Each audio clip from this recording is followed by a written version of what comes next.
നേർവീതി പ്രഭാഷണ പരമ്പരയിലേക്ക് ഏവർക്കും സ്വാഗതം. സുവിശേഷകൻ കുഞ്ഞുമോൻ തോട്ടപ്പള്ളി ഇപ്പോൾ നിങ്ങളുമായി ദൈവവചനം പങ്കുവയ്ക്കുന്നു. ശ്രദ്ധിച്ചാലും.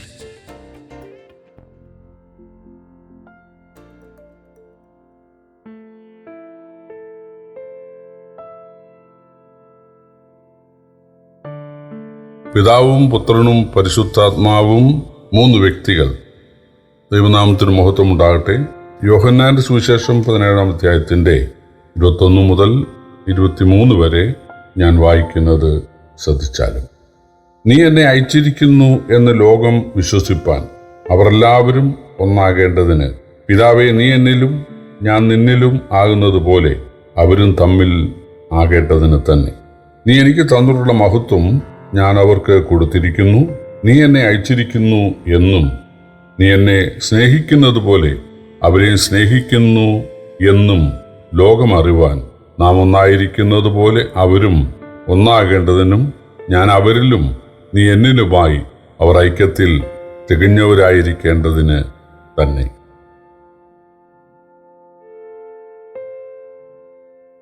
കർത്താവായ യേശുക്രിസ്തുവിന്റെ മഹാപുരോഹിത പ്രാർത്ഥനയുടെ അവസാന ഭാഗത്തേക്ക് നാം വന്നിരിക്കുകയാണ്.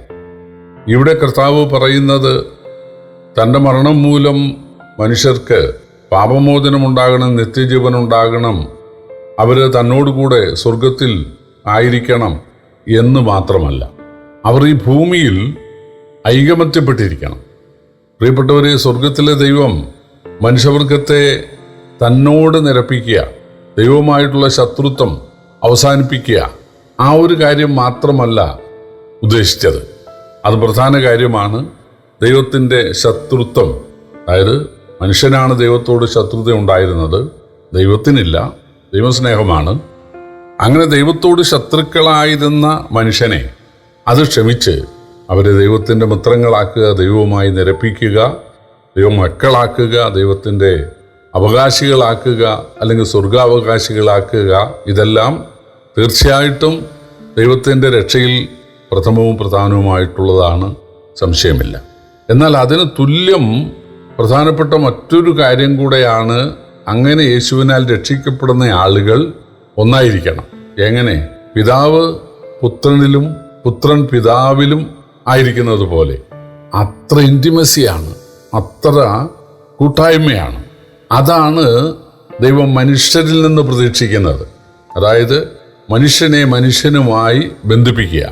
ഒരു കുടുംബ ബന്ധം പോലെ, ഒരു ആട്ടിൻകൂട്ടം പോലെ, ഒരു ശരീരം പോലെ, ഒരു മുന്തിരിത്തോട്ടം പോലെ, അല്ലെങ്കിൽ ഒരു നിലവിളക്ക് പോലെ, അങ്ങനെ അവര് ഒന്നായിരിക്കണം എന്ന് കർത്താവ് ആഗ്രഹിക്കുന്നു. അവരൊന്നായിരിക്കണമെങ്കിൽ തീർച്ചയായിട്ടും അവരുടെ പഴയ കർത്തവും പിതൃപാരമ്പര്യവുമായ മതത്തോടും മത നേതാക്കളോടും ഉള്ള ബന്ധം എന്നേക്കുമായിട്ട് അവസാനിപ്പിക്കണം.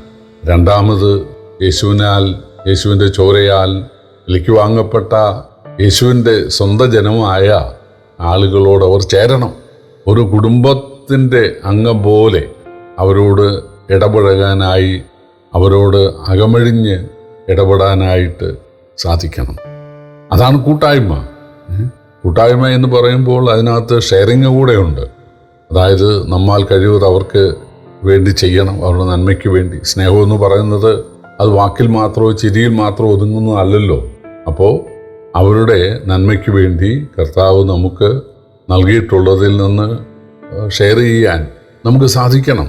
അതാണ് കൂട്ടായ്മയുടെ ഒരു ഘടകം.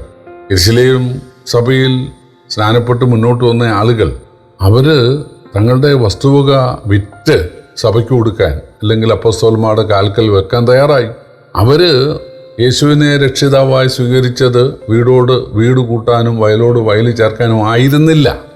ഈ വീടാകട്ടെ, വയലാകട്ടെ, നിലമാകട്ടെ, അതൊക്കെ നശ്വരമാണ്, അതൊക്കെ നിസ്സാരമാണ്, അതൊക്കെ അപഹരിക്കപ്പെടാം, അതൊക്കെ ഒലിച്ചു പോകാം. എന്നാൽ നിലനിൽക്കുന്നത് ദൈവം തരുന്ന നിത്യജീവനാണ് എന്നുള്ള തിരിച്ചറിവ് അവർക്കുണ്ടായപ്പോൾ അവർ സക്കായി ചെയ്തതുപോലെ തങ്ങളുടെ സ്വത്ത് അല്ലെങ്കിൽ തങ്ങളുടെ മുതൽ മുടക്ക്, തങ്ങളുടെ സമ്പാദ്യം അതൊക്കെ ദൈവത്തിനായിട്ട് അർപ്പിക്കാൻ അവർ തയ്യാറായി. അതിൻ്റെ കാരണം അവർ ദൈവജനത്തെ സ്നേഹിച്ചു. തങ്ങളെപ്പോലെ കർത്താവ് രക്ഷിച്ച ആളുകളെ അവരുടെ ആവശ്യങ്ങളിൽ, അവരുടെ ഭക്ഷണ കാര്യത്തിൽ, അവരുടെ വസ്ത്രകാര്യത്തിൽ, അവരുടെ താമസ കാര്യത്തിൽ അവരെ സഹായിക്കാൻ തയ്യാറായി. പ്രിയപ്പെട്ടവരെ, ദൈവം ഇന്ന് ആകാശത്തിൽ നിന്നും മന്ന പൊഴിച്ച് അല്ല ദൈവമക്കളെ നടത്തുന്നത്. പ്രത്യേകിച്ച് അത്ഭുതമൊന്നും, വെള്ളത്തെ വീഞ്ഞാക്കിയതുപോലെ എല്ലാ വീട്ടിലും വെള്ളം കൊണ്ട് എന്തെങ്കിലും അത്ഭുതം അത് കർത്താവ് ചെയ്യാൻ ഉദ്ദേശിക്കുന്നില്ല. അതൊക്കെ ചെയ്തത് തൻ്റെ ദൈവത്വം തെളിയിക്കാൻ വേണ്ടി മാത്രമാണ്. അല്ലാതെ എല്ലാ വീട്ടിലും ഞാൻ ഇതുപോലെ ചെയ്യും എന്ന് പറഞ്ഞല്ല. തീർച്ചയായിട്ടും കർത്താവ് രക്ഷിക്കുന്നത് വ്യത്യസ്ത തരത്തിലുള്ള, അതായത് പണമുള്ളവരെയും ഇല്ലാത്തവരെയും, ആരോഗ്യമുള്ളവരെയും ഇല്ലാത്തവരെയും, ജോലിയുള്ളവരെയും ഇല്ലാത്തവരെയും, വീടും സൗകര്യങ്ങളും ഉള്ളവരെയും ഇല്ലാത്തവരെയും, വിദ്യാഭ്യാസം ഉള്ളവരെയും ഇല്ലാത്തവരെയും, അങ്ങനെ സകല ഗോത്രത്തിലും ഭാഷയിലും വംശത്തിലും ജാതിയിലും സംസ്കാരത്തിലും നിലവാരത്തിലും പെട്ട ആളുകളെയാണ് കർത്താവ് രക്ഷിക്കുന്നത്. അല്ലെങ്കിൽ അവരാണ് മാനസാന്തരപ്പെട്ട് ഈ ദൈവകൃപയിലേക്ക് വരുന്നത്. അപ്പോൾ തീർച്ചയായിട്ടും അവർ തന്നെ അവരുടെ സഭയിലുള്ള ആളുകളുടെ ക്ഷേമം അന്വേഷിക്കണം. കണ്ടുള്ളവനില്ലാത്തവന് കൊടുക്കട്ടെ എന്ന് യോഹന്നാൻ പറഞ്ഞല്ലോ. അതാണല്ലോ മാനസാന്തരത്തിൻ്റെ ഒരു ഫലം. അതുണ്ടാകണം. അതാണ് യെരൂശലേമിലെ സഭയിൽ ഉണ്ടായത്. അത് നിർബന്ധത്താൽ അല്ല, നിർബന്ധ പിരിവിനാൽ ഒന്നുമല്ല. അത് മനഃപൂർവ്വമായിട്ട് അത് ആളുകൾ കണ്ട് അത് ചെയ്യണം. അതാണ് കർത്താവ് ആഗ്രഹിക്കുന്നത്. അപ്പോൾ യേശുവിടെ പറയുകയാണ്, പിതാവ് എന്നിലും ഞാൻ പിതാവിലും ആയിരിക്കുന്നത് പോലെ അവർ ഒന്നാകണം. അതൊരു പ്രാദേശിക സഭയുടെ കാര്യമാണ്. ലോകത്തെമ്പാടുമുള്ള വിവിധ ഭാഷയിലും ഗോത്രത്തിലും വംശത്തിലും ജാതിയിലും ഭൂഖണ്ഡങ്ങളിലും ദ്വീപുകളിലും ഒക്കെയുള്ള ആളുകളുമായിട്ട് നമുക്ക് ഈ ഒരു കൂട്ടായ്മ ബന്ധം വാസ്തവം പറഞ്ഞാൽ സജീവമായിട്ട് പുലർത്താനായി സാധിക്കുകയില്ല.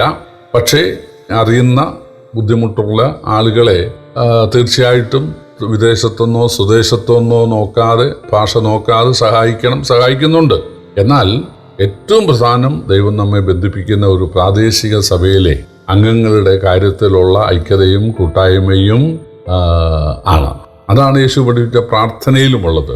സ്വർഗ്ഗസ്ഥനായ ഞങ്ങളുടെ പിതാവേ എന്ന് പറഞ്ഞ് ഞങ്ങൾക്ക് ആവശ്യമുള്ള അപ്പം ഇന്ന് തരണം, ഞങ്ങളുടെ കടക്കാരോട് ഞങ്ങൾ ക്ഷമിച്ചതുപോലെ ക്ഷമിക്കണം, ഞങ്ങളെ ആരും പരീക്ഷയിൽ കടത്തരുതെന്ന് പറയുന്നത് പ്രാദേശിക സഭയിലെ ആളുകളുടെ ആത്മീയവും ഭൗമികവുമായ ക്ഷേമത്തിൻ്റെ കാര്യമാണ്.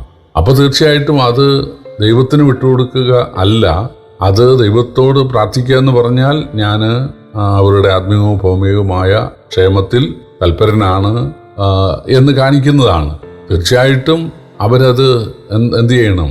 പ്രവൃത്തിബോധത്തിൽ കൊണ്ടുവരണം. തങ്ങളാലാവുന്നത് അവർ ചെയ്യാനായിട്ട് തയ്യാറാകണം. അത് ദൈവം നോക്കട്ടെ എന്ന് വയ്ക്കുകയല്ല വേണ്ടത്.